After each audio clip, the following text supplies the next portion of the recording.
Muy bien, hermanos, pues hoy retomamos después de 2 semanas el libro de Apocalipsis y comenzamos por la segunda mitad del libro, capítulo 12, un capítulo que creo que va a ser muy, muy interesante e intenso a la vez. Pero antes de entrar en el capítulo 12, voy a contestar algunas de las preguntas, bueno, una pregunta que me pasó Benjamín, que teníais, y también recordáis la última vez, creo que fue Rubén, me hizo un comentario muy interesante, ¿no? Me quedé pensando sobre el comentario que me hizo en relación a la línea interpretativa que llevamos siguiendo en el libro de Apocalipsis y quisiera extender un poquito la respuesta a ese comentario tan interesante que me hizo Rubén y contestaré a la pregunta que tenía y ya a partir de ahí, si queréis, empezamos el capítulo 12, ¿vale? Entonces, si recordáis, Rubén me hizo una pregunta bastante interesante al final del último estudio, donde él me planteaba la cuestión de si debemos tomar Apocalipsis completamente como algo simbólico, ¿no? Habéis visto que a lo largo de todos los estudios de Apocalipsis hemos ido interpretando las visiones de Juan siempre desde un punto de vista simbólico, ¿no? Y la pregunta que él tenía, que es lícita, ¿no? Y una pregunta muy interesante es, ¿no hay nada que podamos interpretar de manera literal en el libro de Apocalipsis? Y lo digo porque sé que nuestros hermanos que siguen la interpretación de la escuela futurista, ¿no? E interpretan de manera literal muchos de los textos de Apocalipsis, por ejemplo, los 144.000 como un número literal de judíos pertenecientes físicamente a las tribus de Israel, que son salvados y protegidos durante la gran tribulación, o los dos testigos, por ejemplo, que vimos la última vez, lo interpretan como dos personas reales, no sabemos los nombres, dicen ellos, pero que estarán dando testimonio durante ese mismo tiempo. Y la cuestión es, ¿cómo podemos saber si interpretar un texto de manera literal o de manera figurada? Y yo creo que hay ciertos principios que nos ayudan a entender esto, ¿no? Y uno de los principios hermenéuticos más interesantes o importantes a la hora de abordar un texto y saber cómo interpretarlo es mirar el género literario. La comprensión del género literario de un pasaje es esencial. Algunos textos bíblicos claramente están destinados a ser entendidos de manera literal, mientras que otros textos pueden emplear formas literarias, uh, pues por ejemplo, una metáfora, que son simbólicas, son poéticas, son alegóricas, ¿no?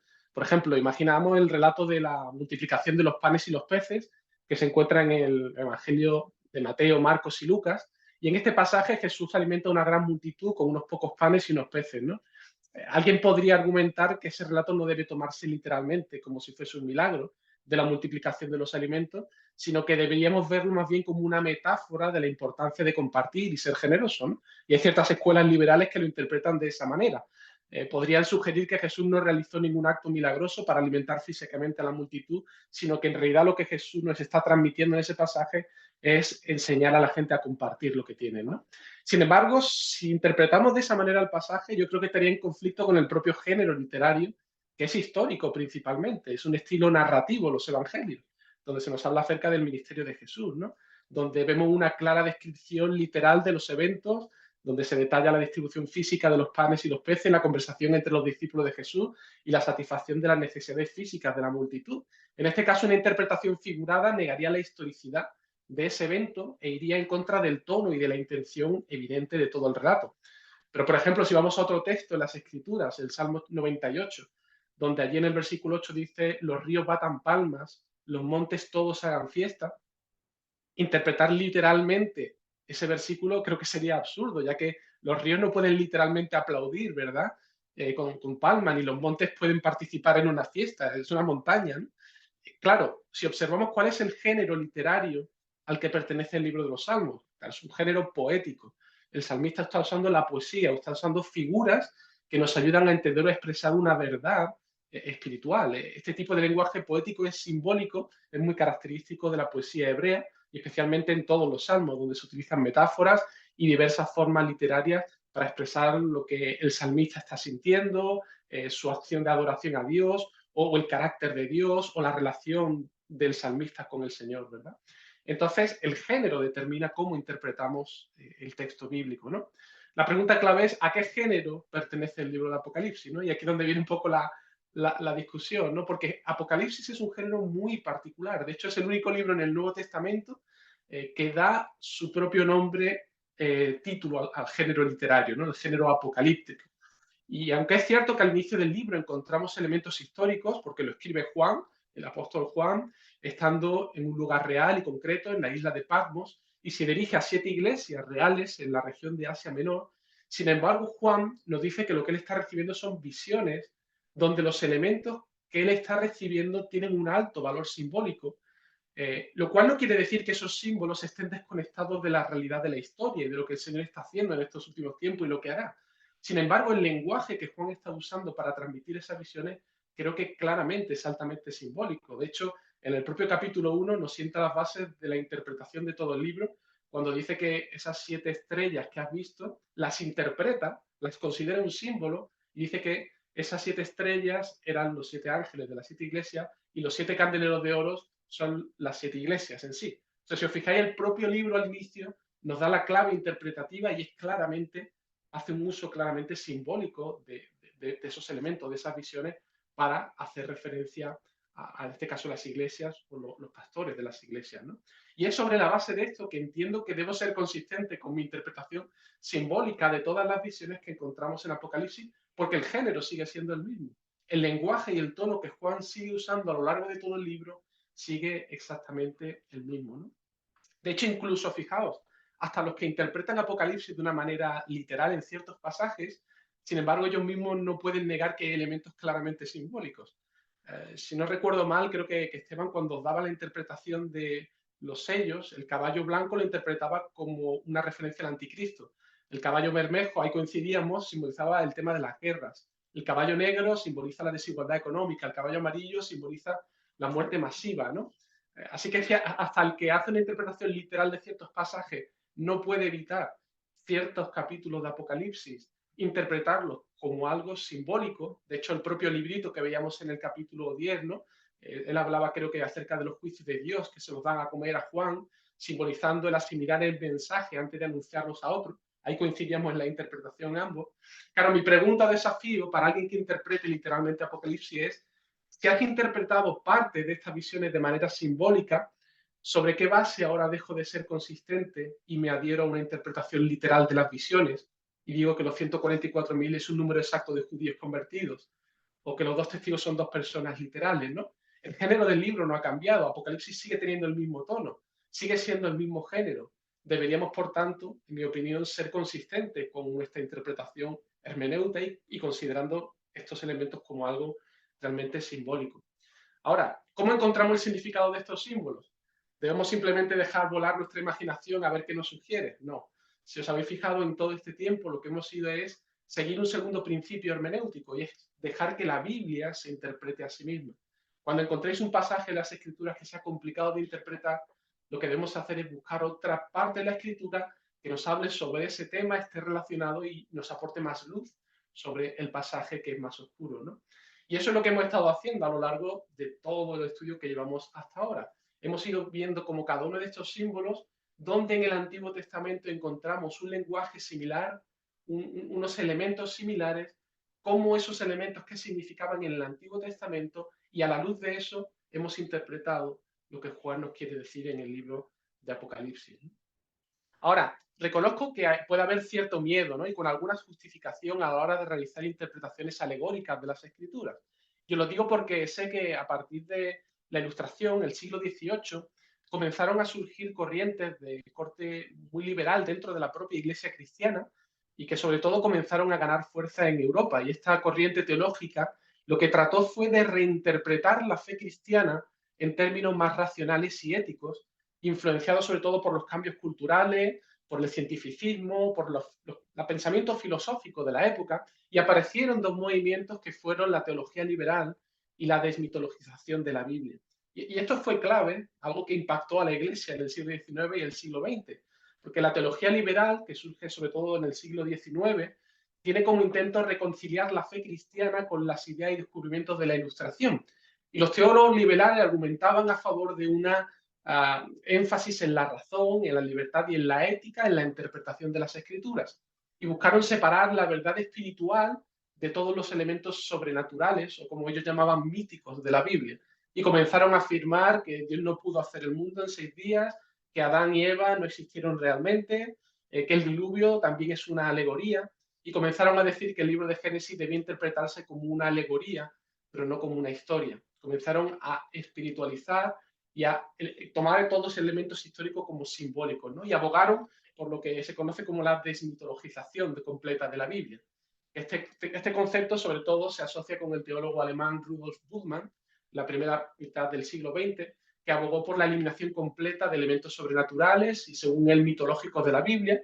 Y Bultmann sostenía que para que el cristianismo fuera relevante para la era moderna, debía liberarse de todos estos elementos míticos. Él rechazó todo elemento milagroso de las escrituras, las intervenciones divinas directas, y propuso reinterpretar la fe en términos puramente existenciales, centrando la atención en simplemente los aspectos éticos de las escrituras, aspectos espirituales, más que de las cuestiones históricas y literales, ¿no?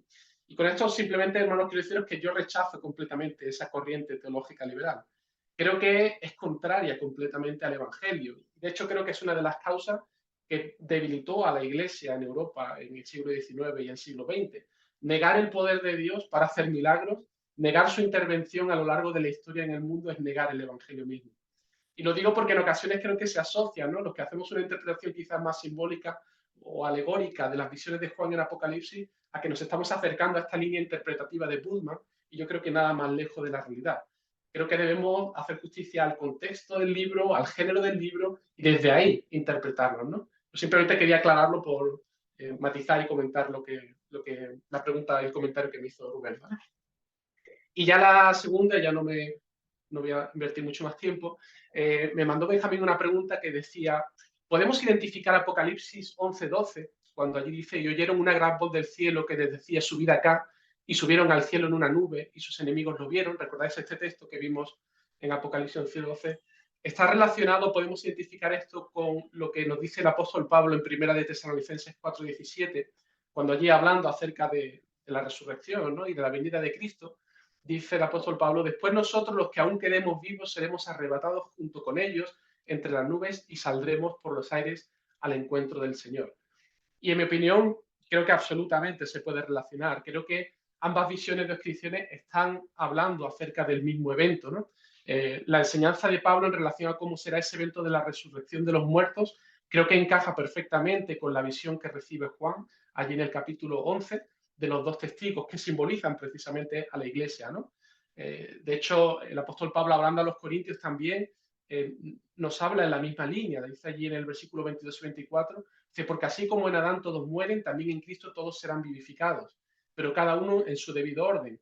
Cristo las primicias, o sea, Cristo ya resucitó, él es las primicias, es el primero que resucitará de todos los demás que por la fe vamos a resucitar igualmente que él, ¿no? Dice, Cristo las primicias, esto es algo que ya ha ocurrido, dice, luego los que son de Cristo en su venida, y luego el fin, cuando entregue el reino al Dios y Padre, cuando haya suprimido todo dominio, toda autoridad y potencia. Así que fijaos que aquí el apóstol Pablo nos está hablando de esta realidad, de ese evento final de la venida de Cristo, la resurrección de los muertos y el fin de los tiempos. Es un evento que va todo unido, va todo junto, tal como nos relata esa visión que veíamos en Apocalipsis 11, tal como nos habla él en Tesalonicenses 4:17 y tal como nos dice aquí en Primera de Corintios, ¿no? Entonces, para mí, todo es el mismo evento, ¿no? Cuando Cristo venga por segunda vez, los muertos resucitarán, el juicio será traído y Cristo inaugurará lo que son cielos nuevos y tierra nueva, ¿no? Será todo un evento al final de los últimos tiempos.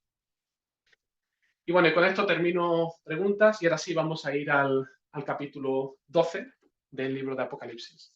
Así que podéis abrir vuestras Biblias en el capítulo 12 y vamos a continuar en esta tarde por nuestra quinta sala de nuestra pinacoteca espiritual. Espero que le vayáis cogiendo cariño y vayamos asimilando y aprendiendo de lo que el Señor tiene para nosotros en cada una de estas visiones.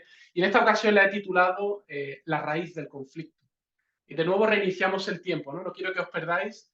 No podemos leer el libro de Apocalipsis de manera lineal. Y creo que hoy justamente vamos a ver una de las principales razones por la que difícilmente uno podría leer de manera lineal, como una historia lineal, el libro de Apocalipsis, porque hoy reiniciamos de nuevo el tiempo. El capítulo 12 da inicio a la segunda parte del libro de Apocalipsis, donde el Señor ahora va a profundizar más y de nuevo nos va a estar hablando acerca de estos últimos tiempos, pero en la descripción de estos últimos tiempos, en esta visión, Él quiere darnos más detalles y explicarnos un poco más, de manera más profunda, los entresijos de la guerra espiritual en el que la Iglesia del Señor está inmersa. La pregunta que va a contestar esta visión es ¿por qué el mundo rechaza el Evangelio? ¿Por qué hay oposición en el mundo contra la iglesia del Señor Jesucristo? ¿Qué hemos hecho? ¿Qué estrategia, por otro lado? ¿Y quién está detrás de ese ataque? ¿Y qué estrategias usa Satanás, que ya os adelanto que es quien está detrás de todo esto? ¿Qué estrategia principal usa para tratar de destruir a la iglesia? Y esta sección es una descripción, por así decirlo, de lo que está ocurriendo entre bambalinas, en esta guerra espiritual, cuyo origen en realidad es el odio de Satanás hacia Dios y hacia su Hijo, el Señor Jesucristo. Un conflicto que ya comenzó en Génesis 3, cuando Satanás quiso arruinar la creación de Dios y sembró la semilla de la mentira en Adán y Eva. Un conflicto cuyas consecuencias pues duran hasta hoy. Y en esta tarde quiero presentaros 4 cuadros. Vamos a estar viendo 4 cuadros. Los 2 primeros se corresponden al capítulo 12, que lo veremos en una primera parte, haremos después un pequeño descanso, y terminaremos la segunda parte del estudio de hoy viendo el cuadro 3 y 4, ¿no? Y aquí vamos a ir viendo, pues, personajes curiosos, ¿no? A mí cuando leía esto, casi podría ser un libro de las crónicas de Narnia, ¿no? Igual que el león, la bruja y el armario, aquí tenemos la mujer, el dragón y el bebé, ¿no? Un lenguaje altamente, de nuevo, simbólico. Pero vamos a ir al primer cuadro. Versículo 1. Y nos dice Juan que él tiene esta visión y apareció en el cielo una gran señal, una mujer vestida de sol, con la luna debajo de sus pies y sobre su cabeza una corona de 12 estrellas, y estando encinta clamaba con dolores de parto en la angustia del alumbramiento. Es evidente que el lenguaje que está usando Juan aquí es simbólico, ¿no? De la misma manera que los montes no aplauden, una mujer literalmente no puede estar vestida de sol, se quemaría. Juan está usando un lenguaje simbólico para hablarnos acerca de alguien. Y de nuevo, tenemos que ir a la Biblia para tratar de averiguar de qué nos está hablando Juan. Se nos dice que es una mujer, pero tiene ciertos rasgos característicos. Está vestida de sol, la luna está debajo de sus pies y en su cabeza una corona con 12 estrellas. Y de nuevo, si pensáis en eso, sol, luna, estrellas, ¿hay algo que venga a vuestra mente? ¿Algún pasaje en el Antiguo Testamento donde aparezcan estos elementos? ¿Alguna visión? ¿Algún sueño? Pues sí, lo habéis acertado los que quizás estéis pensando en el sueño de José. ¿Recordáis el sueño que tuvo José? Él sueña, ¿no?, acerca del sol y la luna y 11 estrellas que están inclinándose ante él, ¿no? Y es muy interesante cómo Jacob interpreta correctamente el sueño de José, porque Jacob en su sueño estaba representado por el sol, la madre de José era la luna y sus hijos eran esas 12 estrellas, las 11 estrellas inclinándose ante la última estrella que era José. Así que este sueño de José creo que nos da la clave para entender que esta mujer tiene que ver con Jacob y su familia. Jacob, al cual posteriormente el Señor llamó Israel, el pueblo de Dios en el Antiguo Testamento. ¿Y por qué una mujer para simbolizar al pueblo de Dios? Pues fijaos, la idea del pueblo de Dios como una esposa, siendo Dios su marido, es una idea recurrente que encontramos a lo largo de todo el Antiguo Testamento. Ezequiel 16, por ejemplo, allí lo podéis leer, lo vamos a leerlo ahora, pero Dios relata cómo nace el pueblo de Israel. La descripción la da como la de un bebé que era despreciado, desamparado, a la que el Señor da vida, cuida, hace crecer, a la que ama, embellece, para convertirla finalmente en su esposa perfecta y preciosa. Esa es la imagen que está usando el Señor cuando habla de su pueblo. Jeremías 31-32 dice también, y no quiso ser consolada porque perecieron, porque ellos invalidaron mi pacto, ¿no? El pueblo de Israel se volvió un pueblo idólatra, dio la espalda a Dios, ¿no? Y aquí Jeremías está profetizando acerca de esa realidad del pueblo apartado del Señor, ¿no? Pero fijaos lo que dice el Señor, dice que ellos invalidaron mi pacto, aunque fui yo un marido para ellos, dice Jehová. ¿Os dais cuenta? La imagen que está usando aquí el Señor, Él es el marido y su pueblo es la esposa, la mujer. Pero hay algo más, ¿no? Porque esta mujer se nos dice que está encinta, está embarazada, está esperando un bebé. ¿Y quién es el bebé? Bueno, aquí yo creo que está muy claro. El versículo 5 nos da una pista buenísima. Dice, y ella dio a luz un hijo varón que regirá con vara de hierro a todas las naciones, y su hijo fue arrebatado para Dios y para su trono. Esto creo que es una referencia clarísima a un salmo mesiánico, el Salmo 2, donde el Señor dice al Mesías, pídeme y te daré por herencia las naciones y como posesión tuya los confines de la tierra, los quebrarás con vara de hierro, como vasija de alfarero los desmenuzarás. Así que yo creo que está bastante claro que este bebé que está dando a luz es el mismo Señor Jesucristo, el Mesías. el Mesías prometido que nace del pueblo de Israel, de la tribu de Judá, el león de la tribu de Judá. Así que el pueblo de Dios en el Antiguo Testamento había recibido la promesa de un Mesías. Y durante todo el periodo del Antiguo Testamento, al menos el remanente fiel a Dios vivía en la expectativa del nacimiento del Mesías, el hijo de David prometido. Pero hermano, la esperanza para dar a luz a ese hijo no fue una espera placentera, ¿verdad? Piensa en todos los años desde la historia de la humanidad, desde Adán y Eva, hasta el nacimiento de Jesús. Adán y Eva, Noé, el diluvio, que parece que toda la humanidad va a perecer, excepto por la gracia de Dios que salvó a Noé y su familia.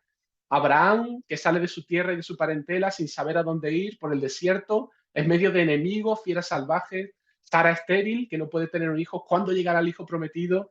Luego 430 años de esclavitud en Egipto. Después el Señor los saca con su mano poderosa de Egipto, pasan por el desierto y toda la historia del pueblo de Israel que encontramos en el Antiguo Testamento está llena de incredulidad, de pecado, de juicios de parte del Señor, rodeados de enemigos que trataban de acabar con el pueblo de Dios y Satanás incitando y actuando para destruir a Israel. La deportación a Babilonia, la conquista de los asirios, los medo-persas, los griegos, los romanos. ¿Cómo creéis que vivieron estos los creyentes en el Antiguo Testamento? El remanente de Israel, los creyentes en el Antiguo Testamento, estaban esperando, pero esperando con angustia y dolor, con una ansiosa expectativa en la llegada del Mesías prometido. Gritos de dolor y angustia a la espera de ese ansiado parto. Esa es la imagen que creo que está aquí representando Juan. Esa mujer con dolores de parto es el pueblo de Dios en el Antiguo Testamento en la expectativa, deseoso, pero con dolor en la espera de ese hijo, el Mesías prometido. Pero fijaos, no solamente vemos a esta mujer y su bebé, sino que se nos describe a otro personaje en esta visión, y ahora es un dragón rojo, color escarlata. Dice, también apareció otra señal en el cielo. He aquí un gran dragón escarlata que tenía 7 cabezas y 10 cuernos, y en sus cabezas 7 diademas. Este dragón tampoco tiene mucho misterio, porque el versículo 9 nos da mucha luz acerca de a quién representa. Allí dice que este dragón fue lanzado fuera, la serpiente antigua que se llama Diablo y Satanás. Así que en esta imagen, en esta visión, el dragón simboliza a Satanás. Es la misma serpiente que engañó a Adán y Eva en el jardín del Edén, el mismo que a lo largo de toda la historia ha estado en oposición a Dios y a su Mesías.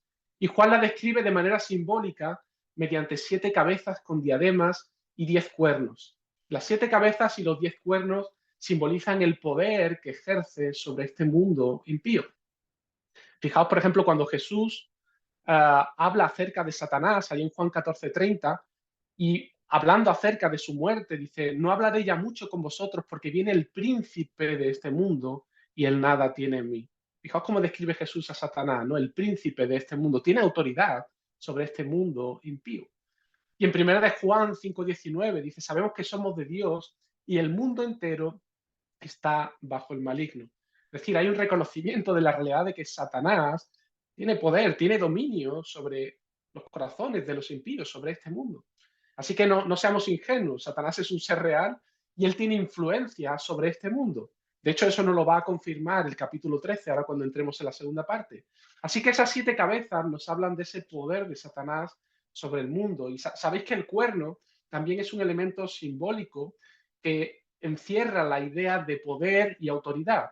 Esos 10 cuernos representan, yo creo, su influencia y poder sobre los gobiernos humanos impíos. Entonces lo hemos visto, el 10 es 6 más 4, 6 es número de hombre y 4 es la creación, los 4 extremos de la tierra, ¿no? Así que esos 10 cuernos están representando la influencia y el poder de Satanás sobre los gobiernos humanos a lo largo y ancho de todo este mundo. Y de hecho los capítulos 13 y 14 nos van a confirmar esta idea cuando veamos las dos bestias. Ahora, el poder del dragón y su actividad es enfatizada en el versículo 4, y se nos dice allí que su cola arrastraba la tercera parte de las estrellas del cielo y las arrojó sobre la tierra, y el dragón se paró enfrente de la mujer que estaba para dar a luz a fin de devorar a su hijo tan pronto como naciese.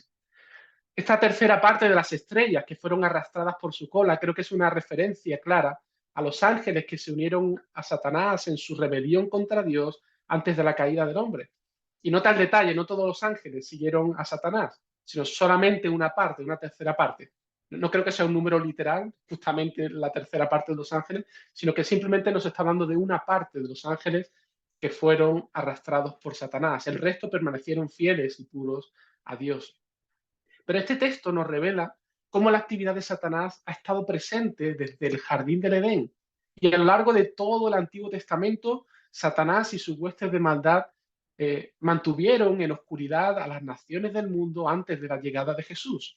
Y vemos el espíritu de rebelión y a Satanás actuando en este mundo por medio de Caín, que mató a su hermano, por medio de Lamec, el primer bígamo en toda la historia, la rebelión de Babel y Satanás usando a Faraón en Egipto para mantener en esclavitud al pueblo de Israel, Satanás sirviéndose también de los reinos de este mundo para tratar de destruir los planes de Dios y a su pueblo mediante Babilonia, Asiria, los medos persas, griegos, los romanos, y este dragón parado frente a la mujer que estaba por dar a luz al niño es una imagen que yo creo que su máxima expresión ocurre cuando Satanás usa al mismo Herodes para tratar de forma desesperada de evitar el nacimiento de Jesús.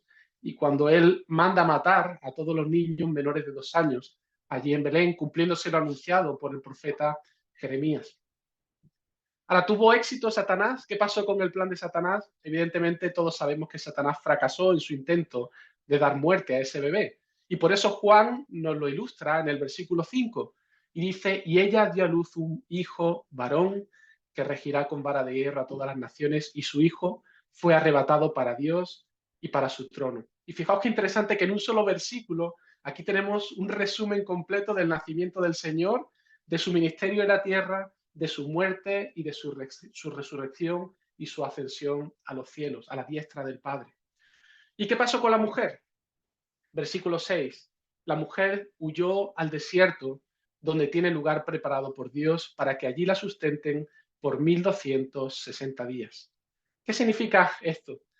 La mujer que nos presentaba los versículos 1 y 2, creo que no solamente representa al pueblo de Dios en el Antiguo Testamento, sino también al pueblo de Dios en el Nuevo Testamento. Esta mujer que huye al desierto, es muy interesante esta imagen del desierto, porque el desierto es un lugar donde hace mucho calor, un lugar árido, un lugar seco, un lugar donde no hay frescura ni vida. En sentido espiritual, el desierto representa el mundo, un mundo impío en medio del cual la iglesia vive. La iglesia no pertenece al mundo, pero está en el mundo y tiene que caminar en el mundo. De hecho, recordáis la oración de Jesús por sus discípulos antes de ir a la cruz. Él sabía que iba a morir, resucitar y luego ascender al Padre. ¿Y qué pasaría con sus discípulos? ¿Qué pasaría con su pueblo? ¿Qué pasaría con la iglesia? ¿Qué pasaría con esta mujer? Pues fijaos, en esa oración que Juan hace por su iglesia en el versículo 13 al 15 del capítulo 17, allí dice, yo les he dado tu palabra y el mundo los aborreció, porque no son del mundo, como tampoco yo soy del mundo. No ruego que los quites del mundo, sino que los guardes del mal. Hermanos, la mujer que huyó al desierto, donde tiene lugar preparado por Dios, es la iglesia que vive en medio de estos últimos tiempos, en este desierto, a la espera de llegar a nuestra tierra prometida, a esos cielos nuevos y a esa tierra nueva.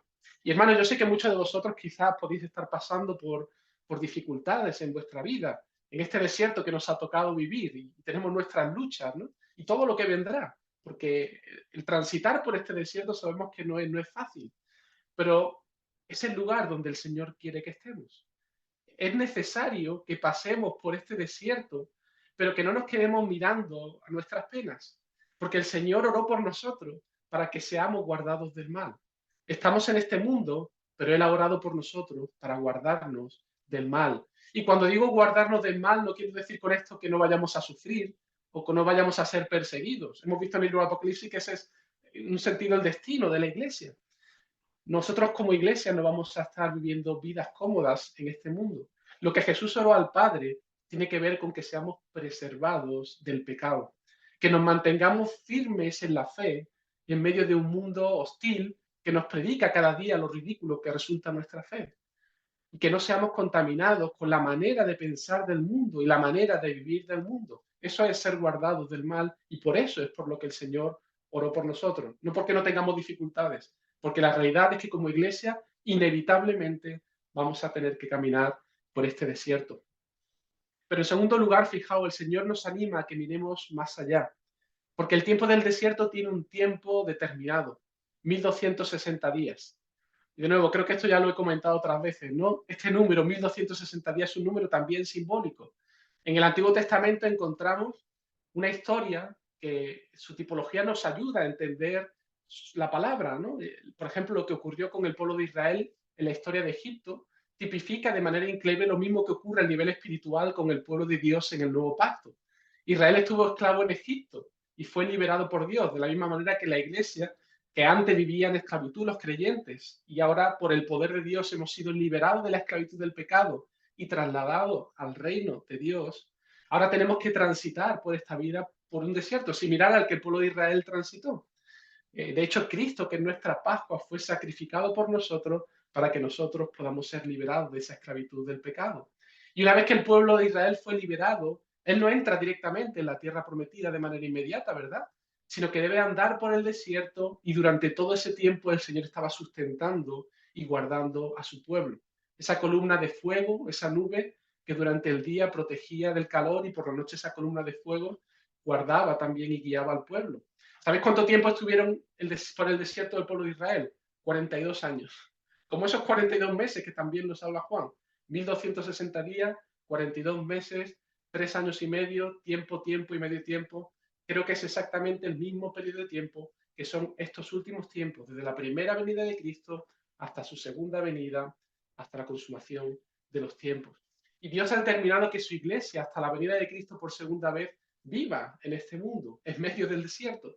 Pero Él ha prometido estar en medio de los suyos para guardarnos del mal, para guardarnos de caída, para fortalecernos en la fe, para darnos valentía, para mantenernos firmes en la fe, a pesar de que el mundo parece caerse a nuestro alrededor, a pesar de las burlas de los impíos, a pesar de la oposición que podamos sufrir o incluso de nuestra propia debilidad y aún hasta la muerte.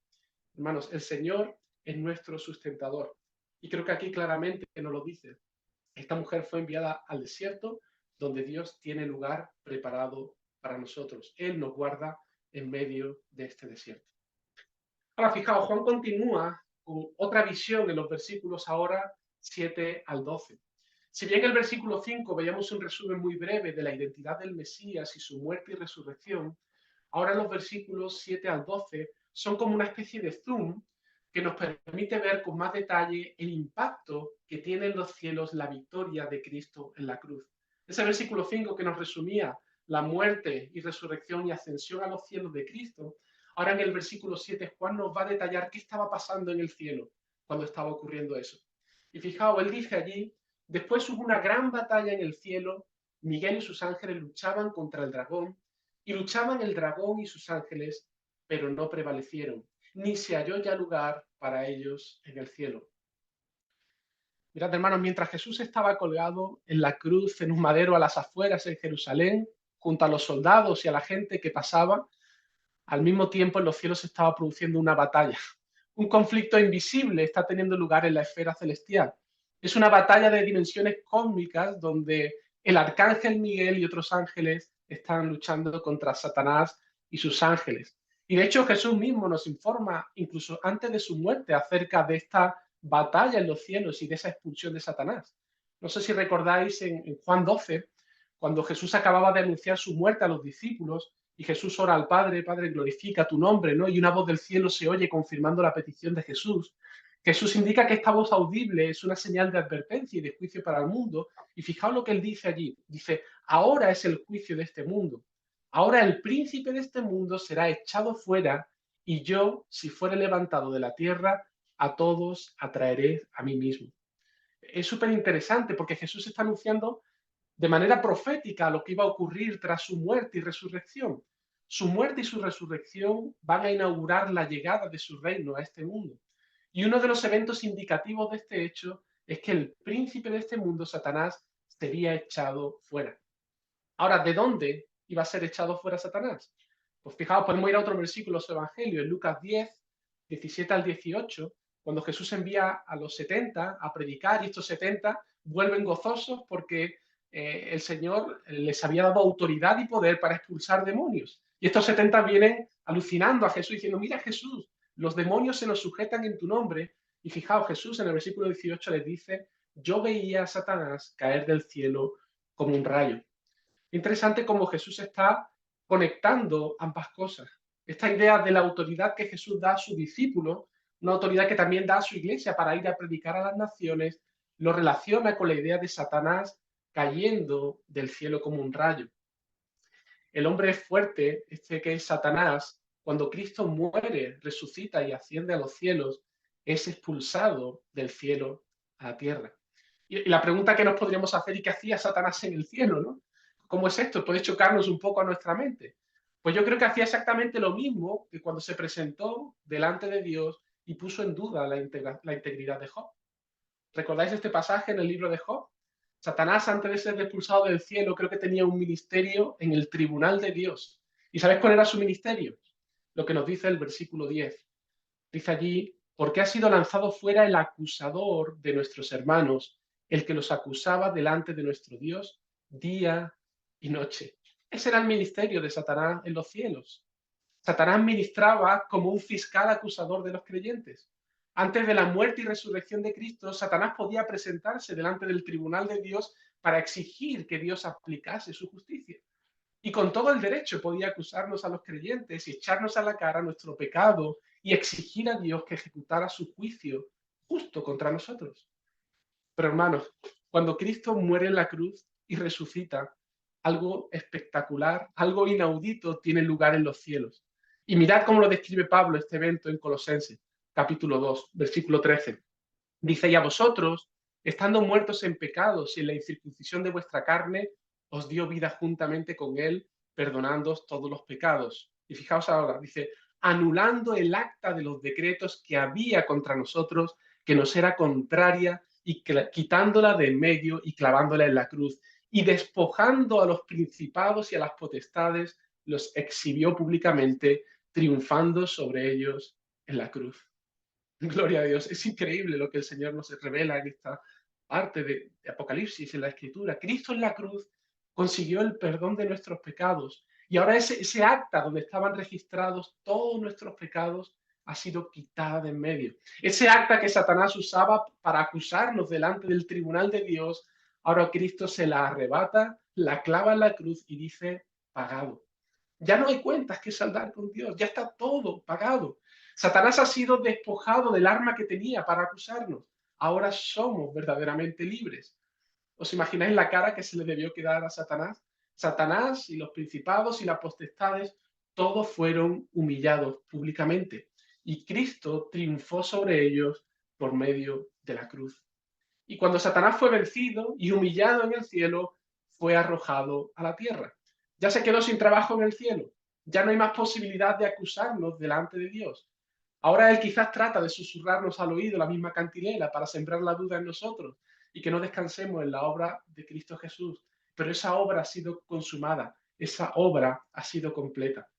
Por eso creo que aquí Juan, en esta visión de Apocalipsis, es justamente lo que nos está queriendo decir, ¿no? En el versículo 9, cuando dice que fue lanzado fuera el gran dragón, la serpiente antigua que se llama Diablo y Satanás, el cual engaña al mundo entero, fue arrojado a la tierra y sus ángeles fueron arrojados con él. Y cuando Satanás es arrojado a la tierra, y algunos diréis, vaya, el Señor lo podía haber echado en otro lado, ¿no? Bueno, el Señor tiene sus propósitos con todas las cosas. En ese instante se arma una fiesta en el cielo. Y es así como lo describe Juan. Una vez que Satanás es expulsado del cielo, en el versículo 10, Juan nos dice que él vio y oyó una gran voz en el cielo que decía, ahora ha venido la salvación, el poder y el reino de nuestro Dios y la autoridad de su Cristo. Porque ha sido lanzado fuera el acusador de nuestros hermanos, el que los acusaba delante de nuestro Dios día y noche, y ellos le han vencido por medio de la sangre del Cordero. Interesante, la victoria de Cristo es también nuestra victoria. No en base a nuestras fuerzas, ni son méritos nuestros, sino por los méritos del Señor Jesucristo. Y Juan nos dice que los creyentes hemos vencido por medio de dos cosas. En primer lugar, por medio de la sangre del Cordero, porque ahora podemos presentar esa sangre del Cordero como aval delante del tribunal de Dios. Es nuestra garantía de que nuestros pecados han sido perdonados y que ese acta que nos lanzaba a la cara a Satanás ya no tiene ningún poder sobre nosotros. Y como dice Pablo en Romanos 8:33, ¿quién acusará a los escogidos de Dios? Si Dios es el que justifica. Pero en segundo lugar, también dice que es por la palabra del testimonio de ellos. Y esto es muy interesante porque la fe no solamente es una cuestión intelectual, sino que se pone de manifiesto, da un fruto también en cuanto a lo que confiesa nuestra boca, y también en cuanto a nuestra forma de vivir, en cómo luchamos contra el pecado, en la búsqueda de la santidad, en el negarnos a nosotros mismos, en cómo nos entregamos en servir y amar al prójimo. El testimonio de los creyentes es lo que confirma que su fe es auténtica, es verdadera, que hay un fruto real en la vida de la persona por la obra de Cristo en nosotros y que verdaderamente somos salvos. Hemos sido lavados con la sangre del Cordero y hemos vencido a Satanás. ¿Y sabéis cómo se evidencia que estos eran del Señor? Que habían sido realmente lavados por la sangre de Cristo, que habían sido justificados. Dice, y menospreciaron sus vidas hasta la muerte. Este versículo quizá es un poco difícil de entender y me encanta cómo lo traduce otra versión más parafraseada, ¿no? La Nueva Traducción Viviente, donde fijaos cómo él traduce este versículo. Dice, ellos lo han vencido por medio de la sangre del Cordero y por el testimonio que dieron y no amaron tanto la vida como para tenerle miedo a la muerte. Muchos de nuestros hermanos del primer siglo dieron sus vidas por causa de Cristo y del Evangelio. Y esta visión fue dada por el Señor para animarlos y fortalecerlos a ellos también, para que nosotros también seamos amplios de miras. ¿Por qué un creyente puede experimentar gozo en medio de un cáncer o de una brutal persecución? Porque tiene su mirada puesta en algo más allá de esta vida. ¿Por qué nuestros hermanos en la India, en Corea del Norte, en Irán, en Siria, en Afganistán, están dispuestos a dar sus vidas antes que negar su fe en el Señor Jesucristo? Pues por lo que nos dice Juan, porque no amaron sus vidas tanto como para tenerle miedo a la muerte. Porque saben que hay un premio mayor y de mucho más valor que aún sus propias vidas. Saben que Cristo ha vencido y que hay fiestas en el cielo preparadas para ellos junto a su Señor y Salvador, porque Él es el premio. Él es nuestro premio. Y es una fiesta que el mismo Juan nos relata a continuación. Versículo 12 dice, por lo cual alegraos cielos y los que moráis en ellos. La victoria de Cristo ha sido consumada en los cielos y por eso hay alegría, gozo y fiesta. El cielo ya está celebrando de manera plena la victoria de Cristo. Pero Juan también quiere que sepamos que eso no es la foto final todavía. La plenitud de ese reino, de esa fiesta, todavía no se ha manifestado completamente en la tierra.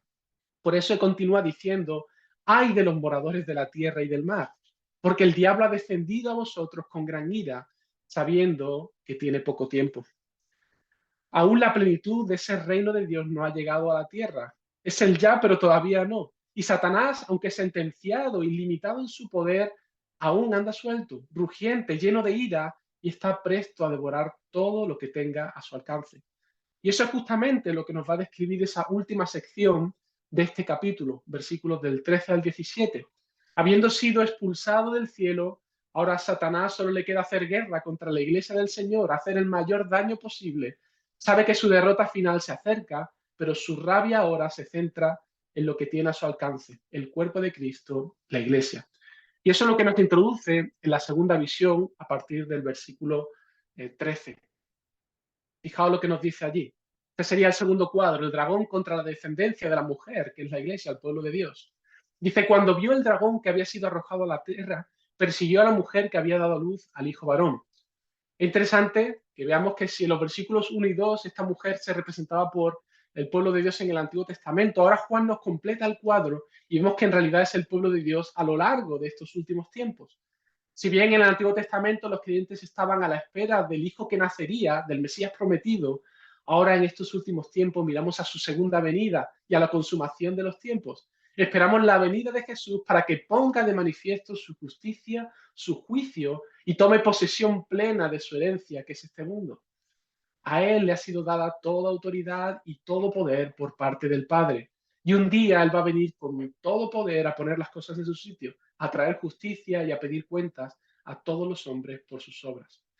Ahora bien, antes de su llegada y durante todo este tiempo de espera, durante todos estos últimos tiempos, el Señor nos advierte que Satanás está al acecho y que él va a ir a por la iglesia.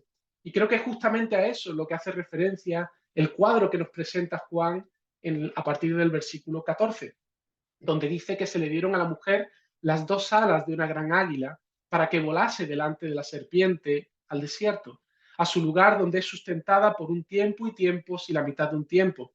Y la serpiente arrojó por su boca tras la mujer agua como un río para que fuese arrastrada por el río. Pero la tierra ayudó a la mujer, pues la tierra abrió su boca y tragó el río que el dragón había echado por su boca. Entonces el dragón se llenó de ira contra la mujer y se fue a hacer guerra contra el resto de la descendencia de ella, los que guardan los mandamientos de Dios y tienen el testimonio de Jesucristo. Es un cuadro de la realidad en estos últimos tiempos de Satanás haciendo guerra contra la iglesia del Señor, al tiempo que la iglesia del Señor está siendo preservada por Dios mismo. El Señor nos promete que su iglesia, la mujer, no está desamparada en el desierto. En esta visión a la mujer se le dan dos alas.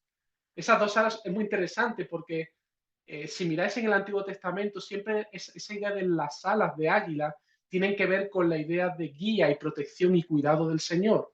Por ejemplo, Éxodo 19:4 dice, vosotros visteis lo que hice a los egipcios y cómo os tomé sobre las alas de águilas y os he traído a mí.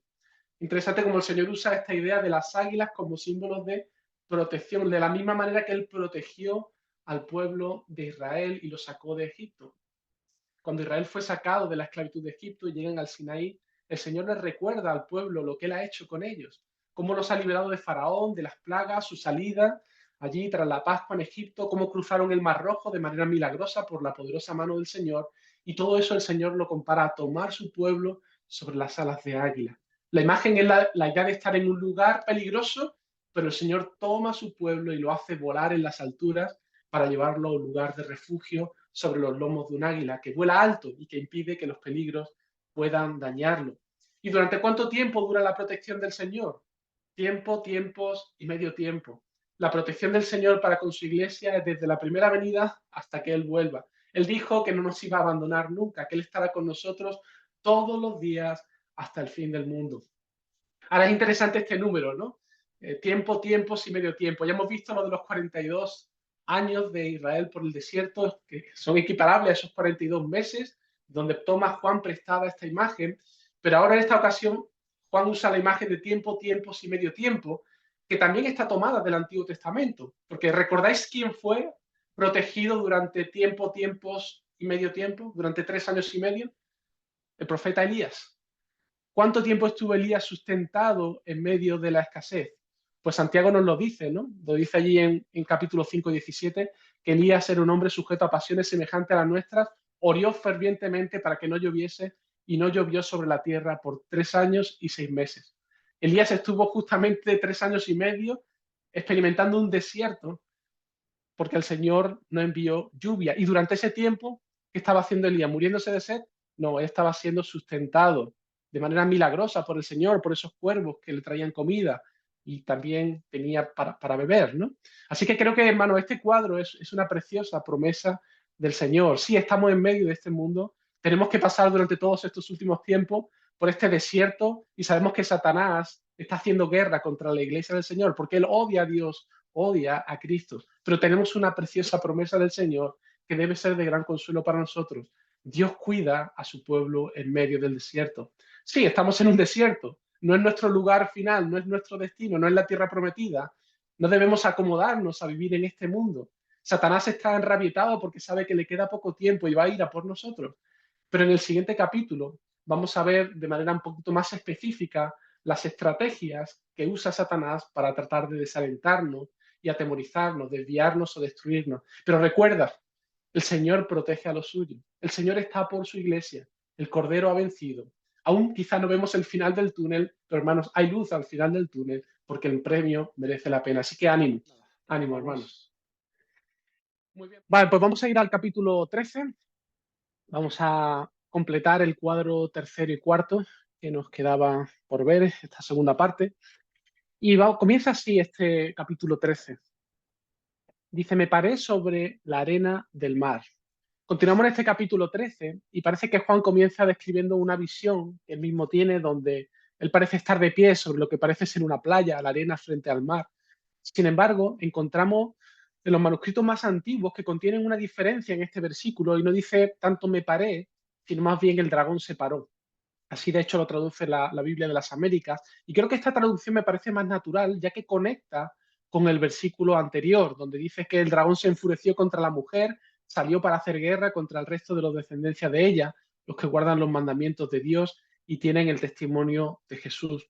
Así que no se trata tanto de una visión nueva que tiene Juan, sino esa misma visión del capítulo 12, en la que ahora el dragón se presenta en un nuevo cuadro y aparece a la orilla de un mar sobre la arena, describiendo cómo él hace guerra contra la descendencia de la mujer, es decir, contra la iglesia. Y nos dice allí que subía del mar una bestia que tenía 10 cuernos y 7 cabezas. En sus cuernos había 10 diademas y en sus cabezas había nombres blasfemos. La bestia que vi era semejante a un leopardo, sus pies eran como los de un oso y su boca como la boca de un león. Y el dragón le dio poder, su trono y gran autoridad. Juan nos describe a este primer ser como una bestia. Y sabéis, las bestias no son agradables. Las bestias son agresivas y arrasan con todo lo que está a su alcance. Las bestias no tienen compasión ni tienen misericordia. Son máquinas de matar con tal de conseguir su objetivo. Y Juan nos describe con detalle la apariencia. Recordad, son símbolos. Usando un símbolo, 10 cuernos. De nuevo, el cuerno es un símbolo de poder y autoridad. El número 10 nos habla de la naturaleza y alcance de ese poder sobre todos los hombres, en toda la extensión, los 4 ángulos de la tierra. Así que estos 10 cuernos creo que representan el poder humano a lo largo y ancho del mundo. Esas 7 cabezas creo que representan también una forma de pensamiento global de esta bestia y su dominio sobre el mundo. En sus cuernos dice que hay 10 diademas. Y creo que estas 10 diademas indican que no solo les ha sido dado poder, sino que han tomado posesión de una posición como reyes y como gobernantes. Cabezas que además tienen nombres blasfemos. Su manera de pensar, su filosofía, sus planes de gobierno, su agenda, tiene como objetivo hacer guerra contra todo lo que huela a Dios. No soporta el cristianismo y no va a dudar en hacer uso de toda la fuerza de su poder para exterminar y acabar con la iglesia. Es una bestia. No habrá compasión, no habrá miramientos. ¿Para quién es esta bestia? Pues creo que para interpretarlo correctamente, la visión nos da una pista, ya que la descripción de su cuerpo nos recuerda también a una descripción que encontramos en el Antiguo Testamento. Creo que todos sabéis cuál es, Daniel 7. Allí encontramos la descripción de 4 bestias, un león, un oso, un leopardo y una cuarta bestia distinta a las anteriores. Y cada una de estas bestias, está claro que en esta profecía de Daniel capítulo 7, cada una de esas bestias estaba haciendo referencia a 4 grandes reinos dominadores. El león simbolizaba a Babilonia, el oso simbolizaba al reino medo-persa, el leopardo a Grecia y esa cuarta bestia a Roma. Sin embargo, hay algunas diferencias, ¿verdad? En la profecía de Daniel son 4 bestias independientes, en la visión de Juan es solo una bestia, pero que parece estar compuesta por 3 de las bestias de Daniel.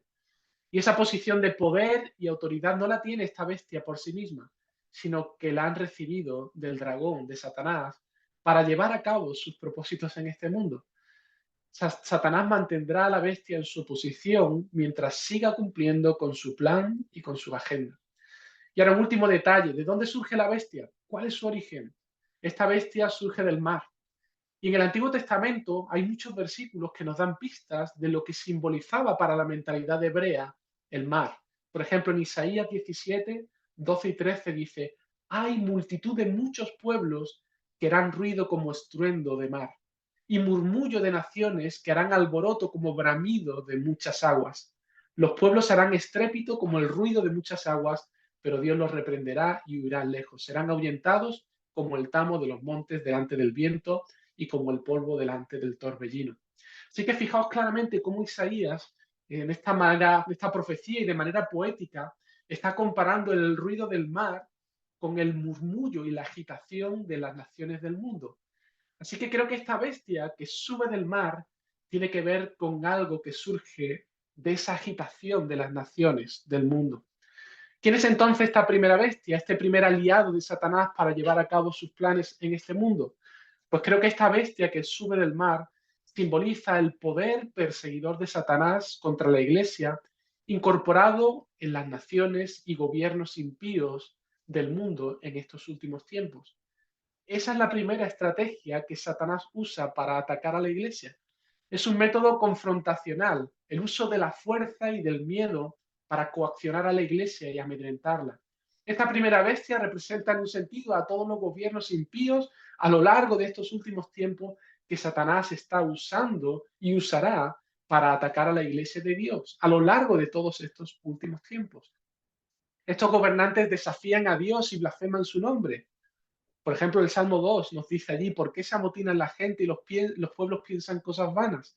Se levantarán los reyes de la tierra y los príncipes consultarán unidos contra Jehová y contra su ungido, diciendo: rompamos sus ligaduras y echemos de nosotros sus cuerdas. Es una descripción de cómo funciona el gobierno humano impío. Los reyes consultando entre ellos para luchar contra Dios, contra su iglesia y contra su ungido. Gobiernos humanos que reclaman para sí mismos títulos divinos. Y recordad que en los tiempos de Juan los emperadores romanos demandaban de sus súbditos que les llamasen Señor y Salvador. Estos reyes se proclamaban a sí mismos como si fuesen dioses. Por lo tanto, esta bestia no es, creo, tan solo un gobierno en específico o un imperio mundial, sino creo que representa a todos los gobiernos anticristianos a lo largo de estos últimos tiempos en los que vivimos hasta que el Señor venga por segunda vez para poner fin a este sistema. Y Juan, de hecho, nos sigue dando más detalles de lo que acontecerá con esta bestia y su manera de actuar. Él dice en el versículo 3: vi una de sus cabezas como herida de muerte, pero su herida mortal fue sanada, y se maravilló toda la tierra en pos de la bestia. Y adoraron al dragón que había dado autoridad a la bestia, y adoraron a la bestia diciendo: ¿quién como la bestia y quién podrá luchar contra ella? ¿Qué significa esta cabeza herida y que luego es sanada? Bueno, creo que Juan está escribiendo a los creyentes del primer siglo que vivían bajo el poder de la primera bestia, que en aquel entonces era el Imperio Romano. Y durante los tiempos del emperador Nerón, especialmente, la persecución contra los cristianos fue feroz. De hecho, para desviar la atención sobre las sospechas que él ha sido responsable sobre el incendio de Roma, le echó la culpa a los cristianos e instigó el propio Nerón una persecución contra ellos muy cruel. Algunos creyentes fueron asesinados, otros crucificados, otros quemados como antorchas para diversión del pueblo, pero en el año 68 Nerón se suicidó. Roma, como perseguidora, recibió una herida mortal, pero bajo Domiciano la persecución contra los cristianos se reinicia de nuevo. Fue sanada la herida de muerte en un sentido. Roma, impulsada por Satanás, aparece como perseguidora de la iglesia y el mundo en aquel tiempo se rendía al poder de Roma y le rendían culto. Todo el mundo daba por sentado la invencibilidad de Roma. De hecho, se decía: Roma invicta es, ¿no? Era un dicho muy popular en aquellos años: Roma es invencible. Y aunque el símbolo encaja con la primera bestia en los tiempos de Juan, sin embargo creo que su significado es mucho más general. La bestia toma forma en los gobiernos impíos a lo largo de toda la historia en estos últimos tiempos. Roma en el siglo I, el imperio mongol con Atila en el siglo V, en el siglo XX la Alemania de Hitler, la Rusia de Stalin, la China de Mao Zedong, la Corea del Norte de Kim Jong-un, gobiernos antidios que buscan conquistar el mundo sirviendo a quien en el fondo maneja los hilos y los ha encumbrado, Satanás mismo. Gobiernos que caen, pero que poco tiempo después surge uno nuevo, diversos en sus formas, pero iguales en su esencia. La mano de Satanás en este mundo para hacer guerra contra Dios y contra su iglesia, y el mundo impío rendidos a los encantos de la bestia y del dragón, seducidos y esclavos de su poder. Pero hermano, en el versículo 5 creo que hay palabras de consuelo, porque los días de esta bestia también están contados. No es un gobierno eterno, no va a durar para siempre la mentira, la arrogancia ni el poder que les ha sido dado. El contador ha iniciado la cuenta atrás y cada día que pasa es un día menos para que llegue la destrucción de esta bestia. ¿Cuánto tiempo habrá de pasar? 42 meses, 1260 días, 3 años y medio, tiempos y medio tiempos. Es decir, hasta que el Señor regrese por segunda vez, donde Él va a traer juicio y va a implantar de manera plena su reino en este mundo, acabando completamente con todo gobierno en oposición a Dios y al Señor Jesucristo. Ahora, fijaos cómo Juan nos describe cuál será la dinámica de esta guerra de la primera bestia contra la iglesia.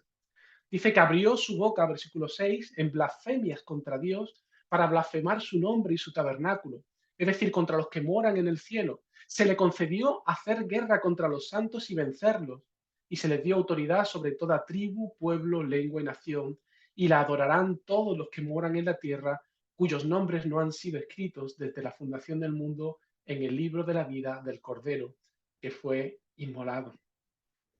El Señor quiere ser claro con nosotros. El Señor no esconde la realidad de esta guerra. Hermanos, Él tiene un propósito. Recordad que por encima de todo, aun sabiendo que Satanás usa gobiernos impíos, por encima de todo, el Señor está al control y Él gobierna todas las cosas. Él tiene un propósito con todo esto.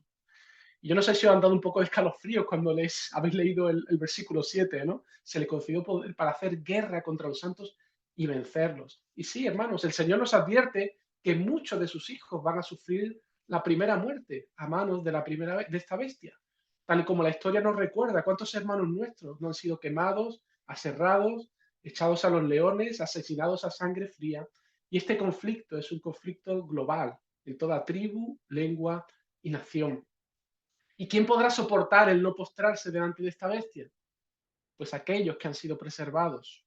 Los 144.000 que veíamos que han sido sellados, serán sellados, cuyos nombres están escritos en el libro de la vida. Los verdaderos creyentes que no aman sus vidas tanto como para tenerle miedo a la muerte. El resto, los que no tienen sus nombres en el libro de la vida del Cordero, serán arrastrados a adorar esta bestia y se postrarán ante ella y pasarán por el aro. Ya lo creo que pasarán por el aro. En los siguientes versículos, el Señor nos da una advertencia clara a los creyentes. Él nos dice, si alguno tiene oído, que oiga. Si alguno es destinado a la cautividad va. Y si alguno ha de morir a espada ha de morir. Aquí está la perseverancia y la fe de los santos. ¿Qué significa todo esto? ¿Qué significan estas palabras? Creo que el Señor nos está diciendo aquí claramente que Dios en su soberanía ha ordenado que su iglesia soporte la persecución. Dios nos lo confirma, algunos serán encarcelados, otros serán asesinados, y en medio de esa situación, la Iglesia del Señor está llamada a soportar con paciencia este tiempo de tribulación, sabiendo que todas estas cosas están incluidas en el decreto de Dios, y sabiendo además que aunque el mundo use la espada para hacer guerra contra la Iglesia, Dios mismo vengará esta injusticia al final de los tiempos. Y cuando entendemos esta realidad, hermanos, la abrazamos, entonces yo creo que podemos ejercitar la paciencia y la perseverancia en la fe. Si alguno tiene oído, oiga estas advertencias y considéralas seriamente. No es Satanás, sino Dios quien gobierna con poder supremo. Y la última visión, el último cuadro que encontramos aquí, versículos 11 al 18, Juan ahora continúa con la visión y nos va a describir una segunda bestia. Si esta primera bestia hemos visto que hace referencia a gobiernos impíos que confrontan de manera directa a la iglesia, en este segundo aliado de Satanás que nos describe la visión, aquí vemos una descripción que hace Juan que es distinta a la primera. Y quiero que observen las diferencias. Hay ciertas diferencias y ciertas similitudes con la primera bestia. Nos dice el versículo 11, y vi otra bestia que subía de la tierra, que tenía dos cuernos semejantes a los de un cordero, y hablaba como un dragón. Está claro que esta segunda bestia es distinta a la primera. En este caso, la bestia sube no del mar, sino que sube de la tierra. Ahora, si bien el aspecto de la primera bestia era aterrador, agresivo, sorprendentemente la segunda bestia tiene dos cuernos con apariencia de cordero, un corderito. Su aspecto es tierno, inofensivo, dulce, suave. Parece un ser al que no hay que temer y sin embargo habla como dragón. Su apariencia es parecida a la de un cordero. ¿Os recuerda algo este símbolo? ¿Quién se presenta como un cordero? Sí que esta bestia se nos presenta como un imitador del Salvador. En realidad es un falso Salvador con un falso mensaje de salvación. Su apariencia es como la de un cordero, como la de un Salvador, pero su mensaje en el fondo huele a dragón. Y hermano, esto es una advertencia para la iglesia del Señor. La segunda bestia es mucho más peligrosa que la primera. A la primera la vas a ver venir de lejos, pero la segunda es muy sutil y te presenta una cara amable cuando en realidad sus palabras e intenciones son las del dragón, es decir, las de Satanás. Juan nos sigue diciendo que esta segunda bestia ejerce toda autoridad de la primera bestia en su presencia y hace que la tierra y los que moran en ella adoren a la primera bestia cuya herida mortal fue sanada. Esta segunda bestia es sierva de la primera, la cual le ha delegado autoridad con el objetivo de que los hombres se postren a los pies de la primera bestia. Así que a diferencia de la primera bestia que ejercía su dominio en la esfera de lo político, reyes y gobernantes impíos en este mundo, Esta segunda bestia se mueve en el ámbito de lo religioso, de lo filosófico, y su misión es la de engañar para que la gente sea seducida a postrarse ante la primera bestia. De hecho, las 7 copas de la ira, que veremos próximamente, vuelven a aparecer estos 3 personajes. Y allí la segunda bestia, fijaos cómo es identificada. Dice Apocalipsis 16:13. Y vi salir de la boca del dragón y de la boca de la bestia y de la boca del falso profeta 3 espíritus inmundos a manera de ranas. Esta segunda bestia, Juan la identifica en el capítulo 16 como un falso profeta, una falsa religión, una falsa filosofía en cualquiera de las formas en la que se presente en estos últimos tiempos. ¿Y de qué manera engaña esta segunda bestia al mundo?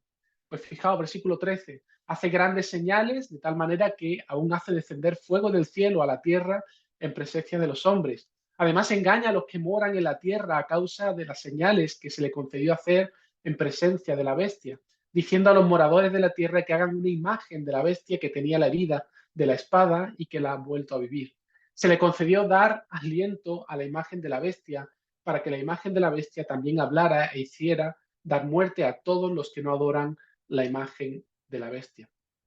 Creo que aquí Juan está tomando prestada la imagen de lo que ocurrió en los tiempos de Elías, cuando hizo descender fuego del cielo para mostrar el poder de Dios. La segunda bestia tratará de engañar al mundo, aun usando grandes señales, incluso lo sobrenatural, lo milagroso.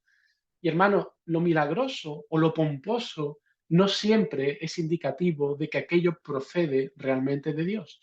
Y el Señor mismo nos advierte de lo que ocurriría en los últimos tiempos. Allí en Mateo 24 nos dice que se levantarán falsos mesías, falsos profetas y realizarán grandes señales y milagros para engañar, de ser posible, aún a los elegidos de Dios.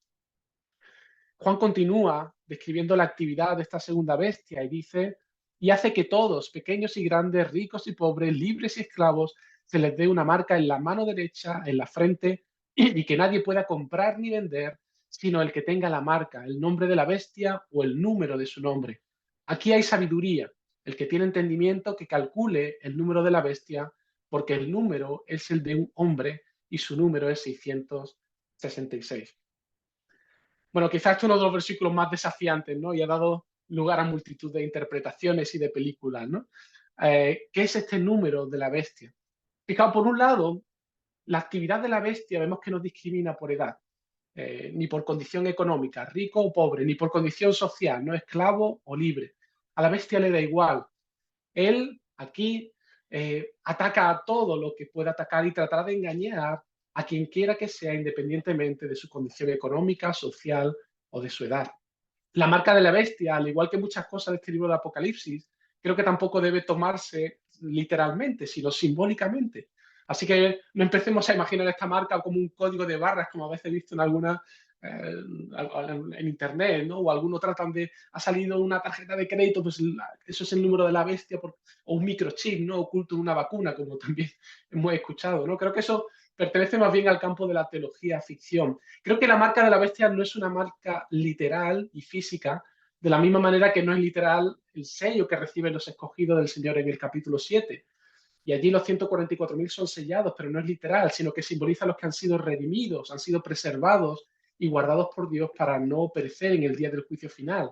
Por tanto, la marca de la bestia creo que aquí es también un símbolo de pertenencia. Sabéis, en el siglo I los esclavos eran marcados con un sello sobre su piel para indicar su pertenencia a su amo, al cual tenía que servir. Creo que el libro de Apocalipsis toma esta imagen para simbolizar ahora a los que pertenecen a la bestia, a aquellos que pertenecen a Satanás. Recibir la marca de la bestia es una manera de decir que pertenecen a Satanás, que le sirven, que le adoran. La marca es puesta sobre sus frentes y creo que esto simboliza la manera de pensar de una persona. Esa marca en su mano derecha creo que simboliza las acciones de una persona, su estilo de vida, que es conforme al príncipe de este mundo. Cuando alguien piensa y vive controlado por alguien que odia a Cristo, entonces lleva la marca de la bestia. Además, Juan nos indica que este espíritu del anticristo opera de tal manera que trata de hacer la vida imposible a los que nos siguen esta corriente. Y creo que justamente a eso a lo que se refiere Juan en el versículo 17, cuando dice que nadie puede comprar ni vender sino el que tenga la marca, el nombre de la bestia o el número de su nombre. Hermano, o estás, según lo que nos dice Juan aquí, en el sistema o lo vas a pasar mal. ¿Cuántos creyentes han perdido su puesto de trabajo por ser fiel al Señor y no estar dispuestos a mentir a un cliente? ¿O cuántos de nuestros hermanos en la iglesia de Esmirna vivían con dificultades económicas por no postrarse ante las deidades locales? Ese es el resultado de no llevar la marca de la bestia. Esa marca de la bestia se identificaba con un número, 666, ¿no? Y como decía, este número pues, ha dado para mucho debate, ¿no? Ha habido muchas teorías y creo que una de las más conocidas es aquellas que muchos dicen que Juan posiblemente estaba haciendo uso de la gematría para hablar a sus oyentes del prototipo de la bestia, que para los creyentes del primer siglo fue Nerón, ¿no? Y os pongo aquí un cuadrito simplemente por curiosidad, ¿no? La gematría lo que hace es asignar cada letra del alfabeto, en hebreo tiene un valor numérico. Por ejemplo, Aleph, que la primera letra tiene el 1, Bet 2, y así sucesivamente hasta la última letra, Tav, que tiene el 400, ¿no? Y la conexión entre este número de la bestia y lo que sería el prototipo de esta bestia, que para los creyentes del primer siglo era Nerón, era el transliterar al hebreo el nombre de Nerón César, que sería Nerón Caesar, como veis ahí. Y es curioso, ¿no? Si usas esa transliteración y sumas los números de cada una de esas letras, curiosamente da el 666, ¿no? Yo esto lo comento por curiosidad, no soy muy, muy dado a este tipo de cosas, ¿no? A usar, porque muchas veces ha habido otras muchas teorías que sumando otra combinatoria vuelve a dar el 666, ¿no? Así que lo pongo como curiosidad, ¿no?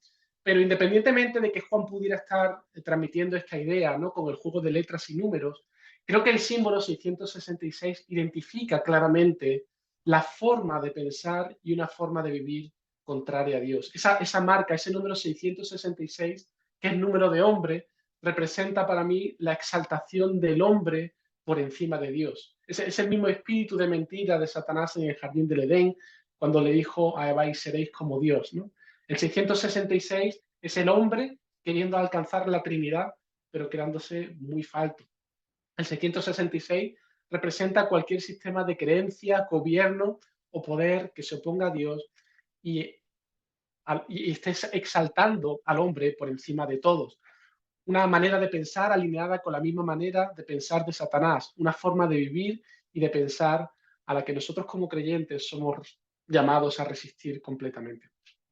Así que, hermanos, voy a concluir porque me queda ya poquito tiempo y resumo, ¿no? Creo que esta primera parte de esta quinta revelación, el Señor nos ha presentado una panorámica bastante amplia de estos últimos tiempos, comenzando desde la expectativa de un pueblo que anhelaba la llegada del Mesías y profundizando en la causa raíz del conflicto del mundo con la Iglesia. Y lo que hay de telón de fondo, que es lo que el Señor nos está revelando, es que el conflicto en realidad es un conflicto entre Cristo y Satanás. Y hermano, no es una batalla con las fuerzas equilibradas, porque sabemos que la victoria es de nuestro Señor. Satanás ya fue vencido en la cruz, pero la consumación de esa derrota está aún por llegar. Debemos entender que, mientras tanto, es necesario que la Iglesia transite por este desierto de los últimos tiempos, hasta que llegue la consumación con la venida en gloria de nuestro Señor Jesucristo. Y el Señor nos ha querido quitar de este mundo, y debemos ser conscientes de que Satanás, aunque tiene sus días contados, sin embargo, él está haciendo guerra contra la iglesia del Señor. Es cierto que no tiene poder absoluto, Dios está gobernando sobre todas las cosas, como hemos estado viendo en cada una de estas revelaciones, pero Satanás está ahí y él anda como un león rugiente, presto a quien devorar. Así que, hermanos, Satanás y sus aliados están operando. Cuando Juan escribió el libro de Apocalipsis, y también siguen operando esta misma estrategia hoy en día. Y el Señor ha querido revelarnos esta verdad para que entendamos cuáles son estas estrategias de Satanás. Por un lado, ataque frontal contra su iglesia usando a la primera bestia, gobiernos impíos.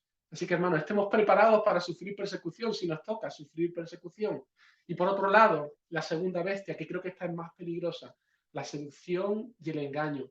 Falsos evangelios, falsa filosofía que tratarán de llevar a muchos a la perdición. Así que, hermanos, cuídate de estas dos bestias, cuídate de ellas y permanece apegado a la palabra del Señor, velando en oración y con nuestra mirada puesta en la meta, que es el Señor Jesús.